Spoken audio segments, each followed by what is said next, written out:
Nata e 28, dukja dhe jetesa e profetit. Ne, oj bia ime, nuk kemi ndonjë fotografi të profetit.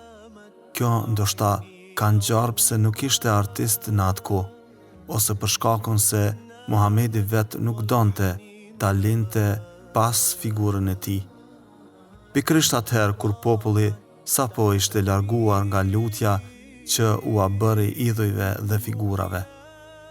Ai kishte frikë se mos mbas vdekjes së tij do t'i faleshin dhe do t'i luteshin fotografisë së tij. Cili do të jetë shkaku, fakt është se ne nuk kemi ndonjë pikturë të profetit.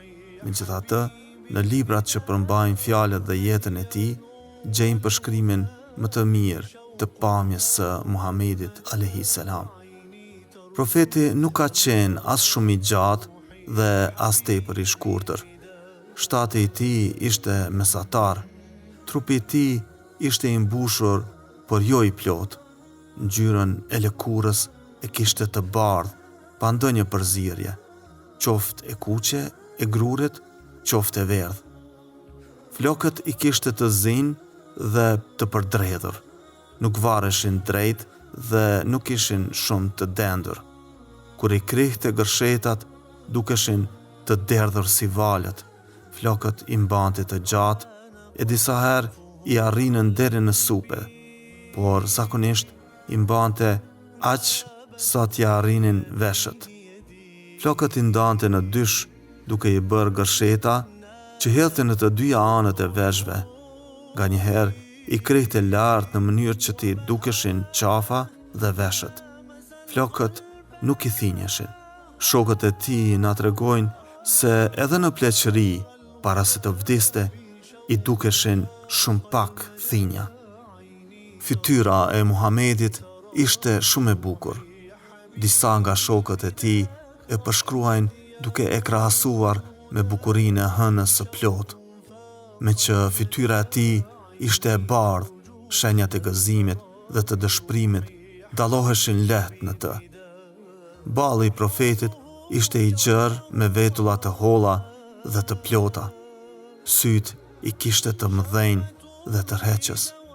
Çepallat e tij ishin të gjata dhe të dendura, aq sa dukeshin si të ngjitura me njëra tjetrën.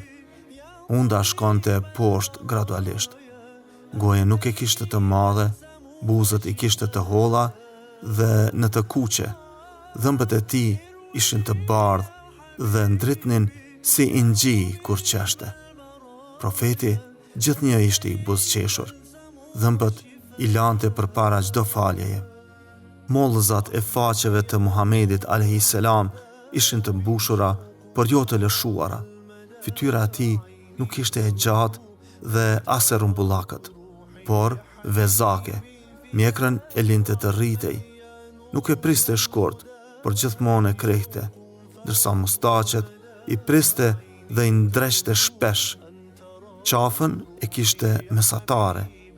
Gjoksi i profetit ishte i gjerë dhe i sheshtë. Të dy cepat e krahëve i kishte të lartë, të gjerë dhe të mbushur me mish. Shpinën e kishte të drejtë dhe të gjerë. Në mes, pranë shpatullës së djathtë, kishte një të prerë në formë vule të madhe sa një vezë pëllumbi. Rreth saj kishte çime të dendura, këtë e quajmë si shenjë e profetësisë. Gishtrinë e duarve i kishte të gjatë dhe të mbushur me mish, thonjt i priste shpesh. Pëllëmbët e duarve i kishte të mbushura dhe të buta si mandafshi. Shputat e këmbëve i kishte të sheshta. Profeti ecte me fuqi, si një njeri që zbret nga një kodrin në fush. Qapat i kishte të shpesht, aq sa kur ishte me ndonjë shok, këtij i duhej të vraponte për të qenë krahas me të. Të gjithë historianët të cilët na tregojnë jetën e profetit alayhis salam, na kallëzojnë se Muhamedi alayhis salam bënte një jetë shumë të thjeshtë. Murët e shtëpisë ishin prej balte, qatia ishte e mbushur nga gjethet e hurmave. Profeti flinte mbi një lëkurë ose shtrat të mbushur me kashtë hurmash. Ushqimi i tij i rregullt ishin hurmat dhe qumshti, por këto ushqime nuk i kishte çdo herë. Rrallë në jetën e tij ka ngrënë 3 herë në ditë. Aisha, bashkëshortja e tij, na thoshte se kalonin muaj të tërë pa përdorur zjarr në shtëpi. Domethënë, shumë rrallë gatuhej gjellë në shtëpinë e profetit. Muhamedit a.s.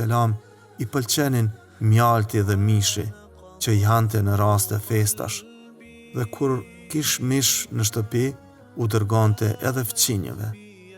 Zonja Aisha na tregon se si një herë profeti dërgoi një qengj në shtëpi dhe kur u kthye, pyeti se ç'kishte bërë me të. Ajo u përgjigj: "Të gjithë e kemi ndarë në përfqinjët e nuk na ka mbetur veç se një kofsh." Profeti atëherë tha: "Jo, thuaj, nga e gjithë ka mbetur vetëm një kofsh."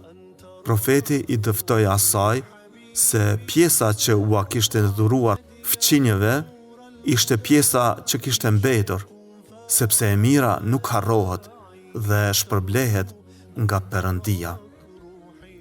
Veshja e profetit ishte shumë e thjeshtë, përbëhej prej një këmishe dhe një copë pëlhure që e mbështillte rreth belit dhe i shkonte deri në gjuhë, ose prej një këmishe dhe një palë pantollonash.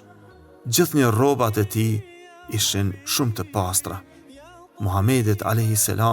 i pëlqenin shumë erërat e mira, e prandaj i përdorte, sidomos kur shkonte në faltore. Profeti nuk dëshironte të vizitohej nga ndonjë që binte erë, ose nga ndonjëri që kishte ngrënë hudhër ose qep, sepse nuk e duronte erën e tyre. Ai i porosiste muslimanët që të mos hanin qep ose hudhra përpara se të shkonin në xhami. Profeti e kishte zakon të ndihmonte në punët shtëpiake. Shpeshherë vetë ndiste zjarrin, fshinte shtëpinë, milte dhitë, arnonte rrobat dhe i qepte këpucët kur i kriseshin. Kur nuk kursehej të i ndihmonte gratë në çdo punë shtëpie që i vinte përdore. Muhamedi a.s. gjithnjë hante dhe pinte me dorë të djathtë, dhe kur pinte nuk pinte për një herë, por ndalej 3 herë për të marrë frymë. Një arsye për këtë veprim mund të jetë fakti se njeriu kur është i etur, nëse pi ujë pa u ndalur, mund të pi shumë dhe kjo ja dëmton shëndetin. Profetit oj bija ime i pëlqenin lëvizjet trupore, sidomos vrapimi. Bile bënte gara me të shoqen Aishën. Herën e parë e mundi, kurse të dytën herë fitoi ajo. Muhamedi ishte njeri në kuptimin e plotë të fjalës dhe në të tëra shfaqjet e jetës tregoi se ishte me të vërtetë njeriu i përsosur, i dërguar për ta udhëhequr njerëzin në udhën e mbar dhe të mirë. أنت روحي يا حبيبي فداك أحمد يا نور